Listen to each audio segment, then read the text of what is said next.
Olá, companheiras, olá, companheiros, saudações petistas. Essa é mais uma edição do podcast Em Tempos de Guerra, a Esperança é Vermelha. Hoje é segunda-feira, dia 14 de fevereiro. Eu sou o Patrick e topo a conversa junto com vocês.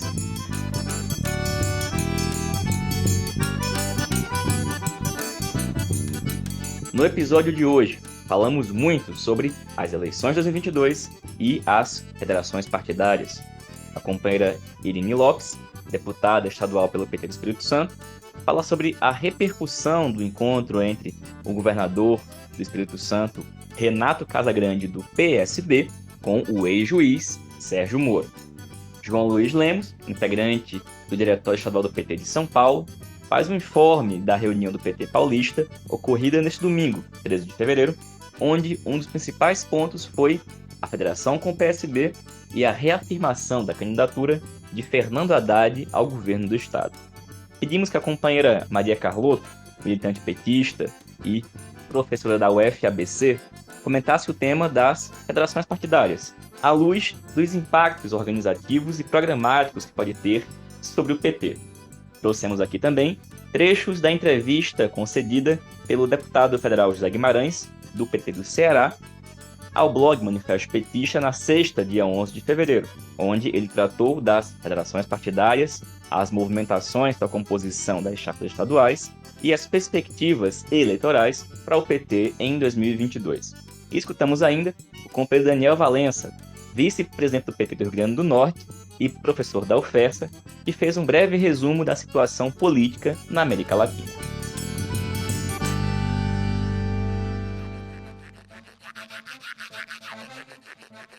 E companheirada, em meio às discussões públicas sobre uma possível federação partidária entre PT, PSB, PCdoB e PV, onde o PSB impõe uma série de exigências, como apoios nos estados, limitações ao tamanho do PT, e tudo isso sem sequer garantir desde já apoio a Lula, o governador do Espírito Santo, Renato Casagrande, do PSB do Espírito Santo, recebeu na manhã de sábado, dia 12, ex-juiz e pré-candidato à presidência pelo Podemos, Sérgio Moro.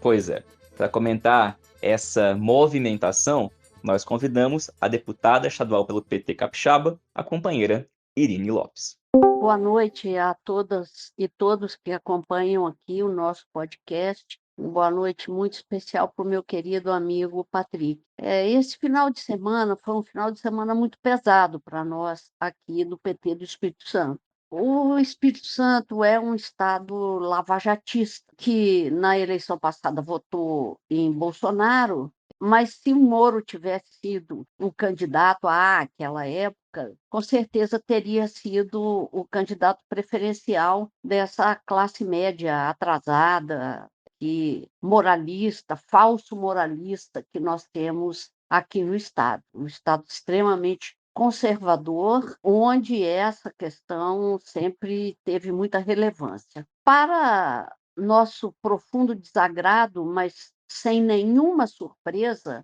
o governador Renato Casagrande recebeu o Moro para discutir sobre processos eleitorais. Ele tem se colocado francamente contrário a apoiar o Lula e tem também se colocado francamente contrário à proposta de federação.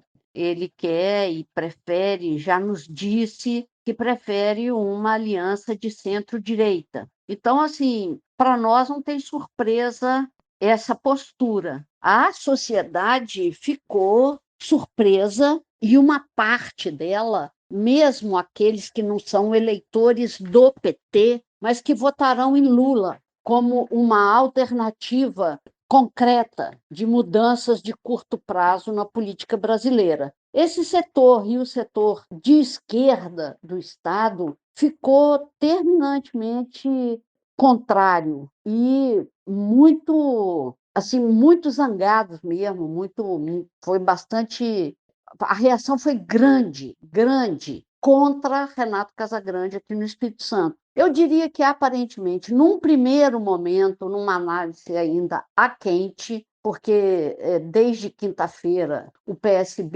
desde quinta-feira da semana passada, o PSB e seus aliados estão atacando sistematicamente o PT e o Lula. Então, portanto, estou fazendo análise ainda dentro do quadro, ainda não temos o afastamento necessário, vamos dizer, para enxergar o todo. Mas, aparentemente, dentro desse primeiro momento, acho que o governador Renato Casagrande deu um tiro no pé. Conseguiu desagradar àqueles que poderiam depositar o seu voto, a sua confiança na sua reeleição. E a direita do Espírito Santo continua com outras alternativas. Não tem como única alternativa Renato Casagrande. Nós vamos lançar a pré-candidatura do Contarato dentro de alguns dias. Já faríamos isso independente da conversa do Casagrande com Moro. As pesquisas já apontam Contarato com 2 dígitos, né? Assim como o Casagrande tem 2 dígitos, o Contarato também tem. Então, assim, a ver, né? Agora estamos começando a fazer os nossos movimentos, estamos começando a fazer a nossa mexida no xadrez. Particularmente, acho que o governador deu um tiro no pé. Valeu, Irine. Obrigado pela tua participação aqui no podcast. E bem, se tiro no pé, podemos afirmar, mas certamente é uma demonstração do tipo de coisa que existirá dentro de uma possível federação partidária, ou seja, PT conviver com lavajatistas, com gente que ainda vai exigir, como estão fazendo, o apoio às suas candidaturas. Mas enfim, gente, outro estado onde nós tivemos novidades esse fim de semana foi São Paulo. Lá, o diretório estadual fez a primeira reunião de 2022, onde aprovou por unanimidade a pré-candidatura do ex-prefeito da capital e ex-ministro da Educação, Fernando Haddad, ao governo do estado de São Paulo. O texto da resolução aprovada diz o seguinte, abre aspas, o PT, no estado de São Paulo, está unido em torno do nome de Fernando Haddad para a disputa ao Palácio dos Bandeirantes, que, pela primeira vez, tem reais chances de vitória. Os próximos passos da direção partidária será ampliar o diálogo em torno dos partidos de esquerda para fortalecer a aliança e a construção de uma frente ampla que seja capaz de romper com esse feudo que o PSDB criou no maior estado da federação, ao governar São Paulo há cerca de quase 30 anos. A pré-candidatura de Fernando Haddad se coloca como contraponto ao Bolsonaro do passado, hoje separados eleitoralmente, mas defensores de um mesmo projeto que a conveniência do momento colocou em campos opostos. O diálogo e a afinidade de projetos nos colocam lado a lado com companheiros de legendas de luta, na esperança que partamos aglutinados com Fernando Haddad para derrotar a hegemonia tucana que terá em Rodrigo Garcia seu representante. Fecha aspas. Bom, para trazer mais detalhes da reunião, que também discutiu o tema das federações partidárias, nós escutamos agora o companheiro João Luiz, que é integrante do Diretório Estadual do PT de São Paulo. Olá, Patrick. Olá, companheiras e companheiros, ouvintes do podcast Em Tempos de Guerra, Esperança Vermelha. Eu sou João Luiz, eu sou professor, estou como vice-presidente do PT em Guaratinguetá, em São Paulo, e também faço parte do Diretório Estadual do PT São Paulo. E a gente teve uma reunião do Diretório Estadual, foi a primeira reunião de 2022. A pauta da reunião era conjuntura e eleições. Isso foi colocado na convocatória da reunião. A reunião contou com um primeiro momento em que a gente teve falas do companheiro Luiz Marinho, que é presidente estadual do PT, companheira Gleisi Hoffmann, presidente nacional do partido, e também do companheiro Fernando Haddad, que é o nosso pré-candidato ao governo do estado. Sem grandes novidades, mas o início dessas primeiras falas já deram um pouco o tom do que foi o principal tema de debate, que foi a questão justamente da federação, da proposta de federação com o PSB. Mas é bom destacar também uma coisa importante que foi colocada, né, e de maneira bastante coesa pelos diferentes setores do partido, que a gente aprovou como resolução da reunião, que é a reafirmação da candidatura do companheiro Haddad ao governo do estado de São Paulo. Isso é uma posição bastante importante que o diretório estadual tomou, mas, na verdade, a grande parte da reunião foi tomada pela discussão em torno da federação. A posição apresentada pela CNB, num texto que eles escreveram, aparece uma consideração que eles colocam com a necessidade de derrotar o bolsonarismo, né, o Bolsonaro e o bolsonarismo, com o qual a gente concorda, né, correto? É preciso derrotar mesmo Bolsonaro e o bolsonarismo. Acho que o problema, o ponto de divergência é qual o meio para fazer isso. Eles destacam a necessidade da gente caminhar no sentido de ter amplas alianças, né? E aí, nesse contexto, que entraria, então, o debate da federação. Do nosso ponto de vista, para derrotar o bolsonarismo, nós precisamos ter organização popular, ter um programa de esquerda, um programa de enfrentamento que coloque, dê destaque para esses aspectos da revogação das medidas neoliberais do golpe e do governo Bolsonaro e implemente um programa de retomada da soberania nacional, dos direitos e das liberdades democráticas. E aí que a gente entra aqui na discussão da federação em São Paulo, né? Porque aqui o PSB, no estado de São Paulo, ele sempre foi uma ala tucana, né? Uma ala que fez parte aí do programa político implementado pelo PSDB em São Paulo ao longo dessas últimas décadas, né? Isso inclui as privatizações, o desmonte de instituições do Estado, precarização de serviços públicos como a educação, a saúde, política, né, na área da segurança pública genocida, né, com uma PM extremamente assassina e violenta. E aí que a gente se coloca nesse contexto, né, esse problema que existe, né, o debate da federação que ocorre em âmbito nacional, tem em São Paulo um dos seus principais embrólios, né, digamos assim, porque se é verdade que, né, que todos os setores do partido defendem a manutenção da candidatura do companheiro Haddad, há setores como a CNB que acreditam que é preciso o PT continuar sinalizando que é favorável à construção da federação, quando o PSB dá um conjunto de sinais, o próprio Márcio França reiterando a candidatura dele, além de fatos como o próprio companheiro Haddad lembrou, né, do acontecimento aí do governador do Espírito Santo, e enfim, colocando que na verdade o tom da reunião era, olha, a federação está muito difícil, mas é importante o tom que eles adotaram, né? Quando na verdade a gente deveria estar caminhando, trabalhando num outro sentido, né, de a gente afirmar a nossa candidatura com veemência e já caminhar no sentido de discutir um programa. Outro argumento que eles apresentaram era a questão de que a federação supostamente não implicaria um rebaixamento do nosso programa, que a gente não concorda, né? Como que tanto em âmbito nacional, mas especialmente aqui em São Paulo, com esses setores justamente que sempre defenderam as políticas neoliberais no Estado, parece que seria uma composição muito equivocada do ponto de vista do PT, da classe trabalhadora e das medidas que a gente tem que implementar. Na reunião, a gente acabou votando apenas a resolução sobre a federação.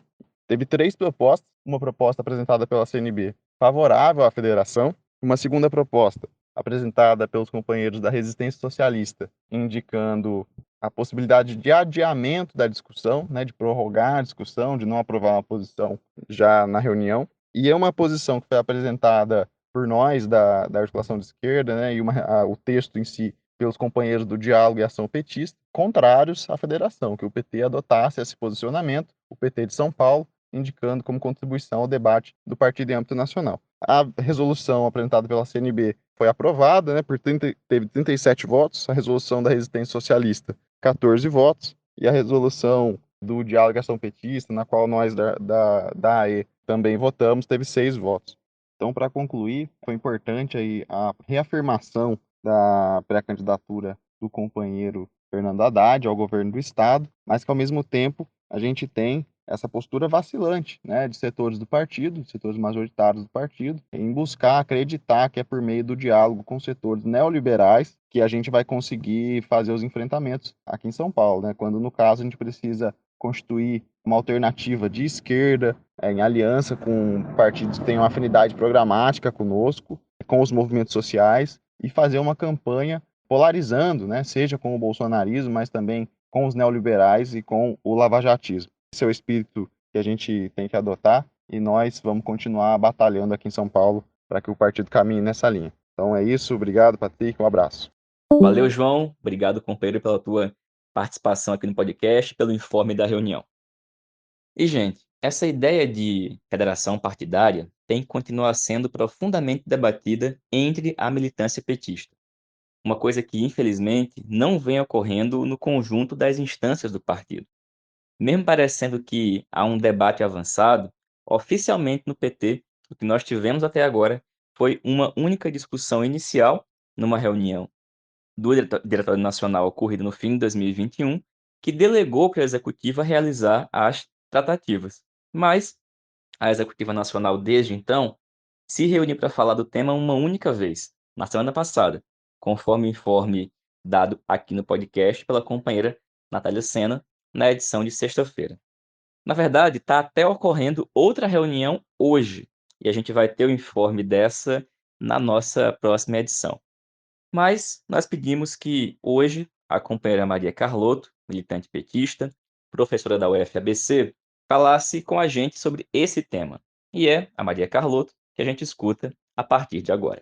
Olá, Patrick. Olá, ouvintes do podcast. Aqui quem fala é Maria Caramês Carlotto, sou professora da Universidade Federal do ABC, cientista social e militante do Partido dos Trabalhadores. Eu estou aqui hoje para falar sobre um tema que tem dividido opiniões no nosso partido, que são as federações partidárias. O que são as federações? As federações, elas foram definidas, pela Lei 14.208 de 2021, São novas agremiações políticas que reúnem partidos para as quais se aplicam as mesmas regras que se aplicam para um partido, Regras de fidelidade partidária, de distribuição de fundo eleitoral e outras questões. Ela tem validade de 4 anos e elas precisam ser registradas e validadas pelo TSE, pelo Tribunal Superior Eleitoral. Recentemente, o Supremo Tribunal Federal, o STF, declarou constitucional, por 10 votos a 1, as federações partidárias e definiu um novo prazo para a gente registrar no TSE as federações e eles vão avaliar e validar as federações partidárias. E o novo prazo é 31 de maio, tá? Isso foi decidido recentemente pelo STF, pelo Supremo Tribunal Federal. Veja, por que as federações? Em que contexto surge essa ideia de federações, essa nova agremiação política para as quais se aplicam as mesmas regras de um partido político? Parte vem de um diagnóstico de que o nosso sistema político, o sistema partidário brasileiro, o sistema político brasileiro, ele é muito fragmentado. Então, são muitos partidos, alguns pequenos partidos e muitos pequenos partidos com representação no parlamento. Torna a governabilidade, você definir maioria para um governo, uma tarefa muito complexa. Isso facilita o que a gente chama de caciquismo na política, de comércio de votos, de troca de apoios, de apoio para um futuro governo. Isso torna essa tarefa da governabilidade no parlamento muito complexa, porque são muitos partidos muito fragmentados e partidos pequenos e, muitas vezes, partidos incoerentes do ponto de vista ideológico, tá? Porque a dinâmica do partido não é dada por essa coerência ideológica. Então, muito do debate que sustenta a ideia das federações é que o sistema político brasileiro precisa ter mais coerência, mais organicidade e precisa enfrentar esse problema da excessiva fragmentação. De fato, o sistema político brasileiro é um dos mais fragmentados do mundo. Por outro lado, a ideia é justamente você ter um sistema que possibilite que pequenos interesses, pequenos ideais, minorias se organizem em partidos políticos. Então, a ideia da fragmentação, por um lado, é ruim, mas, por outro, é importante também deixar claro que tem uma lógica por trás de você facilitar a criação de partidos que não deixa de ter um princípio democrático, ou seja, há um debate em torno dessa questão se a fragmentação é necessariamente ruim. Mas, em todo caso, a ideia é justamente dar mais organicidade e, por outro lado, garantir uma maior governabilidade para futuros governos, inclusive, eventualmente, para um futuro governo Lula, tá? Idealmente, portanto, a federação poderia ter vantagens dentro desse debate teórico. Então, você incentiva os partidos a se reunirem, organizando o sistema e já dando maior coerência e governabilidade para um futuro governo. Mas, na vida real, a coisa é muito mais complicada. Primeiro, se trata de uma grande novidade ninguém sabe muito bem como vai funcionar, vai ser a primeira vez que vão ter essas agremiações. Num ano de uma eleição absolutamente decisiva, em que muita coisa está em jogo, pela crise em que o país enfrenta desde pelo menos 2016, né, para alguns desde 2013. Então, é um ano absolutamente decisivo, né, para a política brasileira, uma eleição decisiva com uma grande novidade, cujo efeito a gente ainda não sabe avaliar muito bem, prazo exíguo, né, porque era até final de março, agora foi até maio, mas ainda assim é um prazo exíguo para se discutir tudo o que precisa se discutir para se criar uma federação. Então, esses problemas práticos dificultam muito essa questão das federações. Por isso, inclusive, as federações que estavam sendo discutidas no final do ano passado, por exemplo, entre o PSDB e o Cidadania, entre o PSOL e a Rede, e a federação que mais nos interessa, entre o PT, o PSB, o PV e o PCdoB, todas essas federações estão em crise. No caso que importa, né, para nós, que é a federação entre o PSB, PCdoB, o PV e o PT, eu gostaria de apontar algumas questões. Primeiro, que as informações que a gente tem das negociações é que esses partidos, o PSB, o PCdoB e o PV, não condicionaram o apoio ao Lula à criação de uma federação. Isso nos dá uma certa margem de liberdade para negociar com eles, sem ter necessariamente que, né, trocar o apoio ao Lula pela criação de uma federação.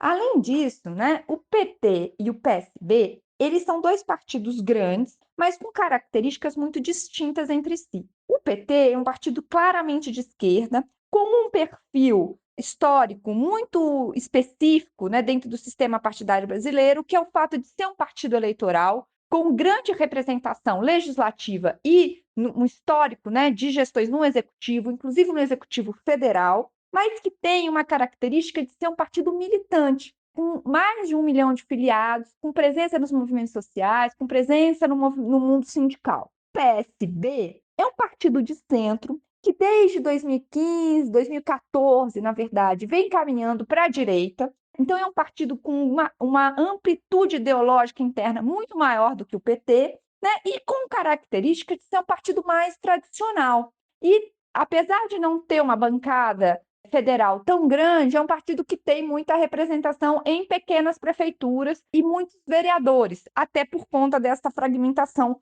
partidária. Então, isso significa que se o PT pudesse atrair o PSB para a esquerda, seria ótimo. Mas pode ser que também o PSB traga o PT para a direita, justamente porque são partidos grandes e que têm essa diferença ideológica interna. Isso significa, né, ou isso justifica por que as negociações sobre estatuto e regimento, ou seja, como é que vão funcionar as decisões internas da federação, são tão decisivas e estão dando tanto problema.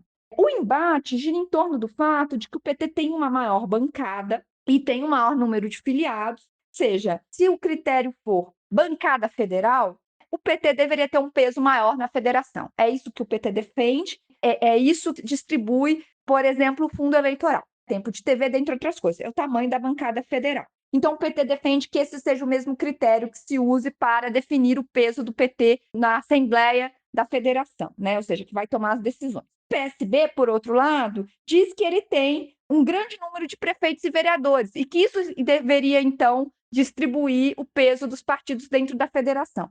Esse embate é justamente para definir quem é que vai dar o tom da federação, inclusive em termos programáticos. A federação vai caminhar para o centro-direita ou vai ser uma federação que vai ter um perfil mais de esquerda? Isso é muito decisivo, tá? Justamente porque são partidos grandes e com orientações distintas. O ponto de embate é que a federação ela tem duração de 4 anos, como eu mencionei. Então, significa que a eleição de 2024 para prefeitos e vereadores deve também se pautar pelas decisões da federação. Então, a federação vai ter que lançar um único candidato a prefeito, né, nas diferentes cidades, nas diferentes capitais. O que o PSB defende? A precedência. Quem já governa tem precedência de indicar. Isso para o PT é muito ruim. Por quê? Porque o PT vem de 2 eleições municipais muito ruins, a de 2016 e a de 2020. E provavelmente a de 2024 nós íamos recuperar espaço nos municípios. E se o PSB tiver precedência, isso vai limitar muito a nossa margem para crescer na cidade, no governo de cidades, principalmente de capitais. O PT não governa nenhuma capital hoje. 2024 é decisivo para a gente ampliar esse espaço. Mas o maior problema, que é onde a federação está emperrando, é a questão agora da eleição de 2022 para governos, né? Governos estaduais, principalmente em 3 estados: o Espírito Santo, o Rio Grande do Sul e São Paulo. Sendo que São Paulo é o epicentro da crise, porque o PSB tem o Márcio França, não abre mão, e o PT tem o Fernando Haddad, que foi o nosso candidato a presidente de 2018 e que, obviamente, tem muita chance agora para o governo de São Paulo. Por fim, um outro ponto, né, para ir terminando, que está gerando muito embate, é que o PT, justamente, né, por conta da eleição do Lula e da força que o partido tem com seus militantes, seus filiados e o seu apoio pela população, é que o PT poderia ajudar o PSB, né, a ampliar sua bancada. Então, a ideia de que o PT daria deputados de graça para o PSB. Isso não seria grave se o programa da federação refletisse o PT, o programa do PT, mas isso não está dado. Então, pode ser que esse esforço dos militantes do PT, dos seus filiados, do seu apoio na população, eleja deputados com um perfil ideológico totalmente diferente do nosso, né? Inclusive conservadores e neoliberais. Então, isso é um problema muito grave que está sendo levantado. Por fim, e aí com isso eu termino, eu acho que o ponto mais grave da discussão das federações, além de todos esses problemas que eu já levantei, é o fato de que ela reflete uma concepção de que o fundamental é a gente ter força no parlamento. Veja, quando a gente está lutando contra o Bolsonaro, que é o bolsonarismo, o neoliberalismo conservador, né, e o ultraliberalismo econômico, eles têm muita força na sociedade. Então, é na sociedade que a gente vai precisar enfrentá-los, né? Pauta das federações, ela não só não nos ajuda a ganhar força na sociedade, porque é um debate muito do parlamento, como, ao contrário, na verdade, isso põe uma agenda, né, para a nossa campanha, e isso, inclusive, foi analisado pelo companheiro Guimarães na última edição do Manifesto Petista, onde ele foi, e que ele disse isso. A campanha do Lula está entrando numa fase complicada, né? Porque, inclusive, a gente está caindo nas pesquisas. Ele disse que o Lula caiu 5 pontos no Nordeste, enquanto o Bolsonaro subiu 5. Né? Isso já foi captado um pouco pela última pesquisa do Datapoder, o Lula caindo e o Bolsonaro subindo, dentre outros motivos, porque a gente entrou numa agenda, né, muito distante da população, que é ficar discutindo federações, vice, e não discutir o essencial, que é o programa. Certo? Um programa radical, de esquerda, que seja capaz de enfrentar os problemas da população e que mobilize para uma campanha de massas que a gente vai precisar fazer para eleger o Lula. Então, é muito importante, nesse debate todo, considerar isso. Né? O PT ele não é um partido só eleitoral, ele é também um partido eleitoral, mas ele é um partido que disputa a sociedade. E, para isso, a gente tem que ter força na sociedade e o programa é central. A federação vai nos ajudar a construir um bom programa ou vai nos atrapalhar? Eu acho que esse é um pouco o debate que está posto. Na minha opinião, do jeito que está, a federação vai nos atrapalhar, porque não há tempo de negociar um programa radical o suficiente para enfrentar a crise que nós vamos precisar enfrentar. Obrigado, companheira. Nós ficamos muito gratos pela tua presença e participação aqui no podcast. É muito importante essa perspectiva e essa análise sobre os impactos que uma possível federação com o PSB, por exemplo, vai ter do ponto de vista organizativo e no programa do PT. Porque uma federação com partidos como o PSB vai prejudicar muito o nível e o grau de organização do PT e rebaixar também o programa do nosso partido.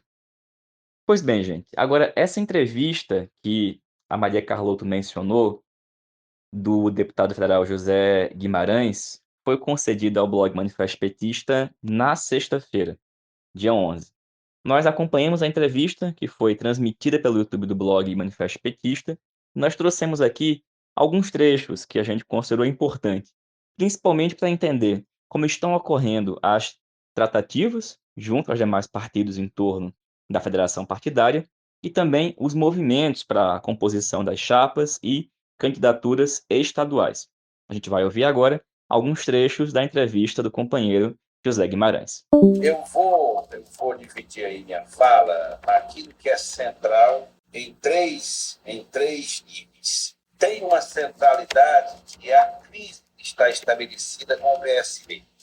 Com o PSB. O PSB, o PV e o PCdoB discute com o PT a ideia da federação, mas eles dizem para nós que estarão com Lula independente de federação. Vou ser muito sincero para vocês, né? Ou seja, não estaria condicionado a apoio ao Lula a ideia da obrigatoriedade do PT compor a federação com eles. Eles têm essa, ainda que o Siqueira tenha dito no jornal deixado bem aberto a questão do Lula, mas eles reafirmaram hoje uma reunião que tivemos com o Rio Grande do Sul, que terminou agora. Qual é o problema central do nosso principal aliado? E nós não temos solução aí. É que eles exigem o apoio e a reciprocidade do PT em 5 estados: Pernambuco, Espírito Santo, Rio Grande do Sul, Rio de Janeiro e São Paulo.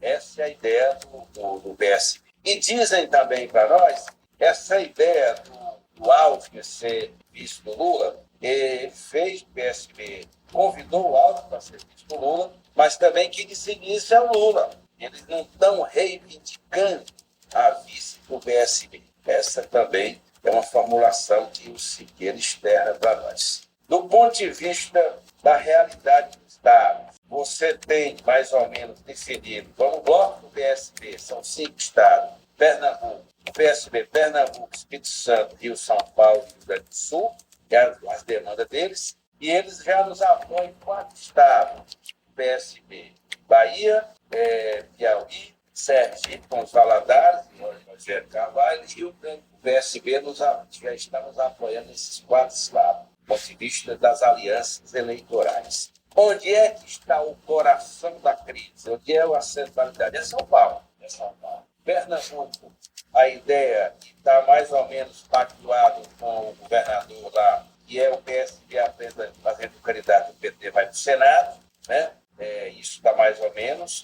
Rio de Janeiro é o Freixo, ainda que tenha problemas internos do PT, especialmente digníssimo Guarquar. Toda hora dá uma declaração que termina dificultando a construção desse palácio no Freixo do Rio de Janeiro. E o Espírito Santo, São Paulo e Rio Grande do Sul, são os problemas. Espírito Santo, nós dissemos para eles ontem que, na hora que o Casagrande se dispuser a apoiar oficialmente o PT do Espírito Santo, topa fazer aliança com ele. O governador, ele diz que quer dialogar com o PT e tomou café com o Moro, que o principal secretário de governo dele é articulador do comando da campanha do Moro. Portanto, não dá para o PT do Espírito Santo, portanto, fechar com o governador. Tem unidade no PT. Então, há chance sim do Contarato ser o candidato. Rio Grande do Sul, nós tivemos uma reunião hoje, foi muito difícil a reunião, né? Agora há pouco terminou.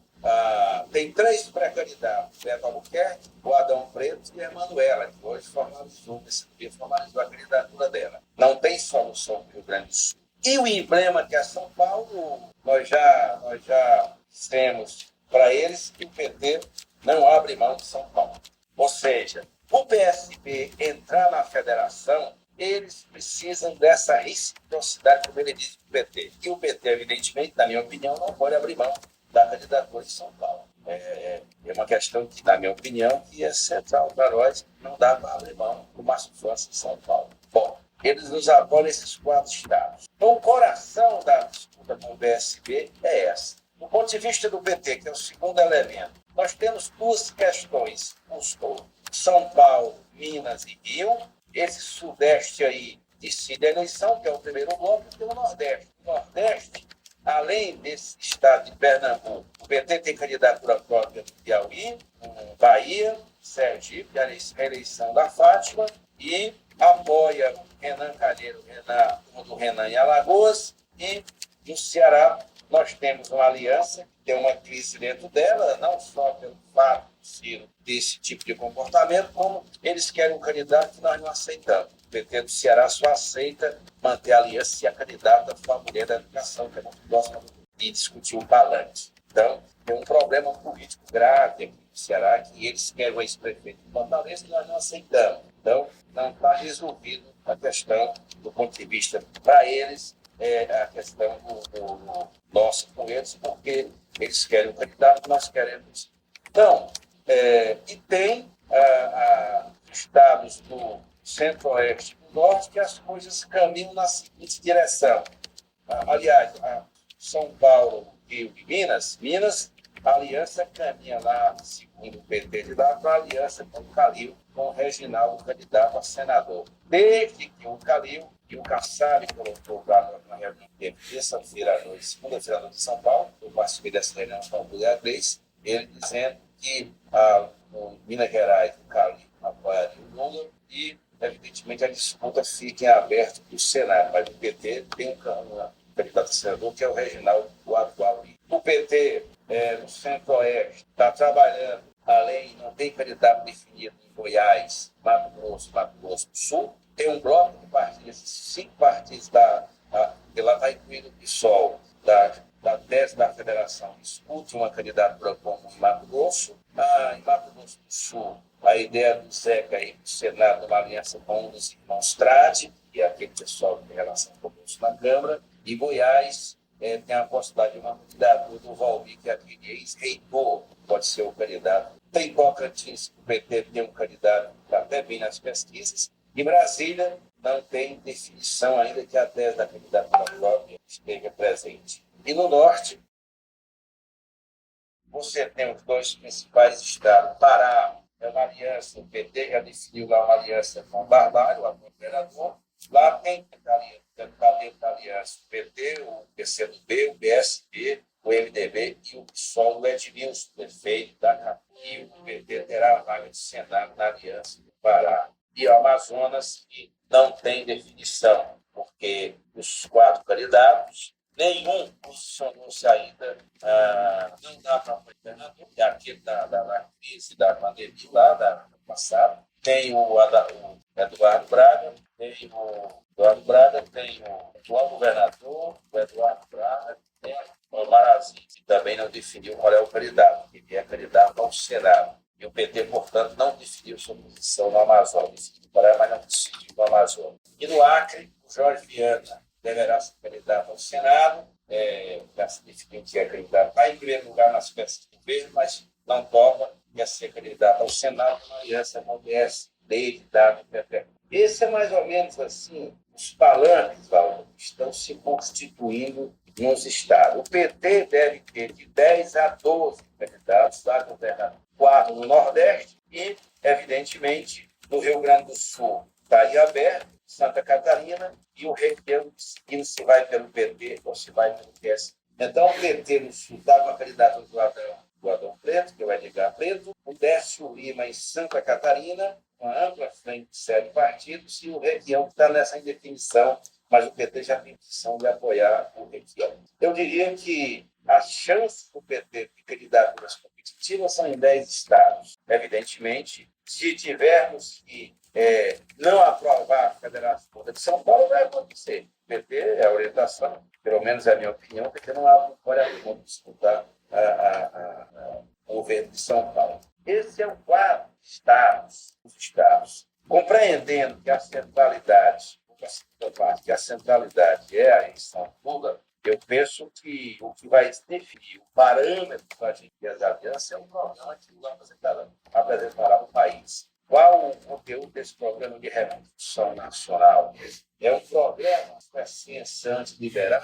Quais reformas serão? Vai incluir dentro dele a revogação de determinadas reformas bem sinalizadas? Acho que esse programa aí, vou dar uma opinião para vocês, e para mim as alianças, elas se constituirão com Lula, evidentemente, sem o Lula, sem o PT, renunciarmos a um conteúdo forte do programa, dado a brutal piso que o país vive. O Brasil não será repetido se não tiver um programa bastante radical. Portanto, as alianças, na minha opinião, elas precisam ser construídas a partir desse programa de transformação do país e, evidentemente, tendo alguns temas centrais que precisam ser incluídos dentro da nossa estratégia de enfrentamento. Da revogação da reforma trabalhista, que é um dos temas que está sendo bastante discutido, umas 2 ou 3 propostas dando um conteúdo forte, vista econômica, da taxação das grandes fortunas, essa história toda,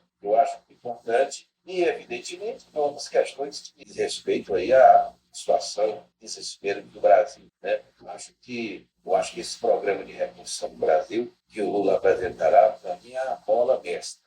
Esse programa deve orientar, evidentemente, as nossas alianças. O segundo aspecto ainda desta questão, eu penso, nós precisamos, eu disse isso para o Lula, para ser sincero para vocês, segunda e terça-feira que eu tive em São Paulo, eu acho que nós temos que compreender que essa eleição, em primeiro lugar, ela não está ganha. Está tudo muito solto. Tem um oba-oba grande dentro da base dele, de que a eleição está ganha, e isso pode trazer enorme unidade numa disputa polarizada sobre se ela vai para o segundo. Eu não acho, por tudo que ocorreu no país, do golpe da Dilma, a prisão do Lula, esses caras vão deixar o Lula ganhar e fazer dessa festa de 1 milhão de pessoas em Brasília como se nada acontecesse, como se fosse produto da democracia e da vontade soberana dos eleitores brasileiros. Acho que nós vamos ter, e vai ter um enfrentamento de grande envergadura. Eu percebo que eles estão se montando, Ciro Nogueira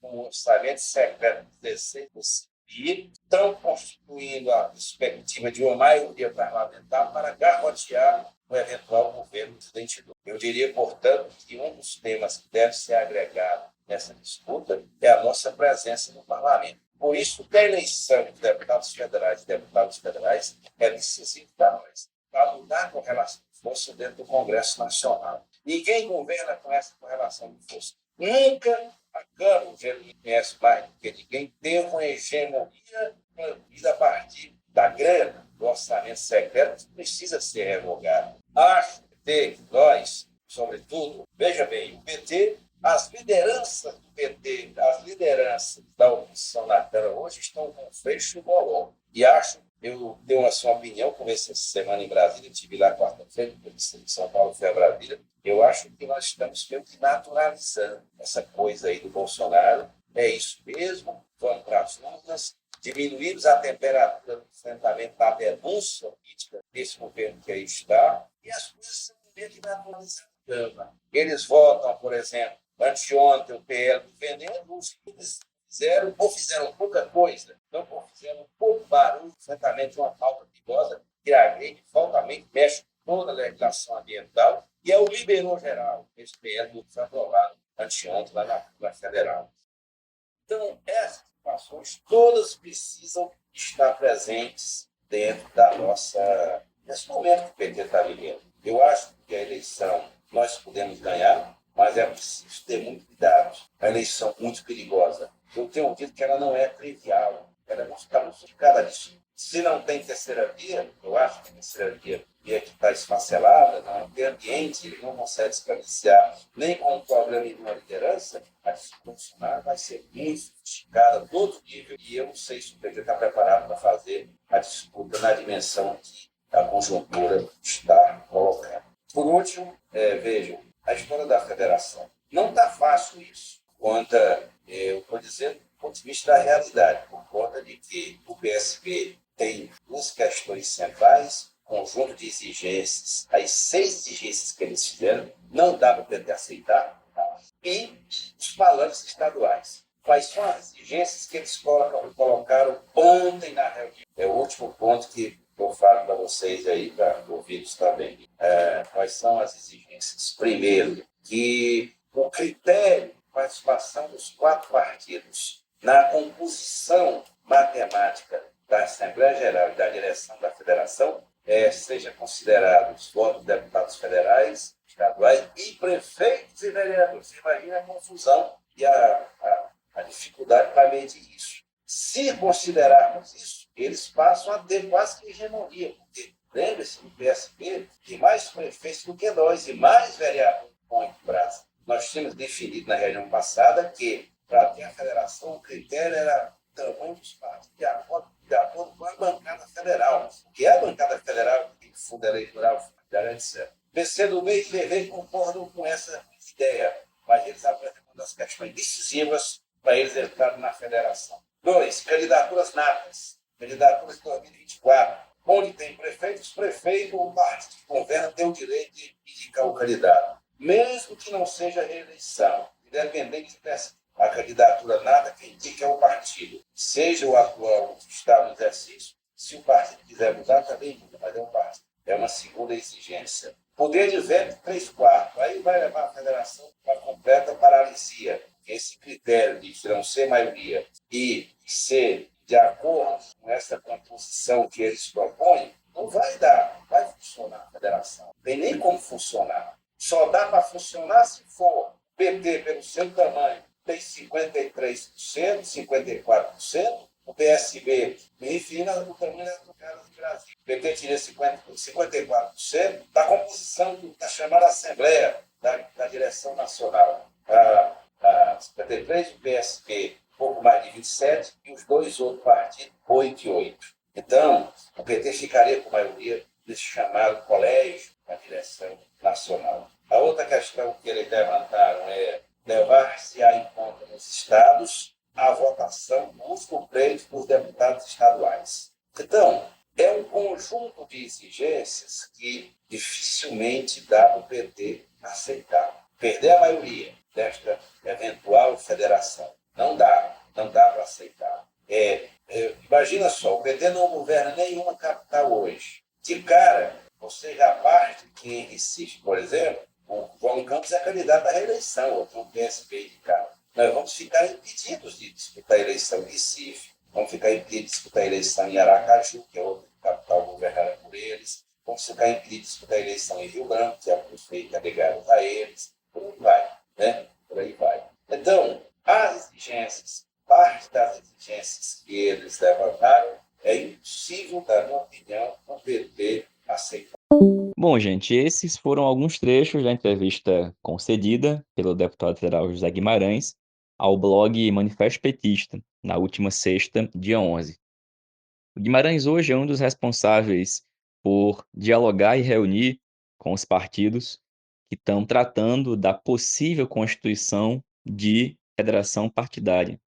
Vocês ouviram aí as opiniões dele sobre as condições impostas pelo PSB, quais são os cenários nos estados e outras coisas importantes que Guimarães diz, por exemplo, ao longo da entrevista, é que, na opinião dele, hoje a federação está muito mais para não acontecer do que para acontecer, destacando as condições impostas pelo PSB. O PSB que hoje no Rio Grande do Sul, por exemplo, está quase que totalmente no governo neoliberal do Eduardo Leite e que quer ter a candidatura no Rio Grande do Sul.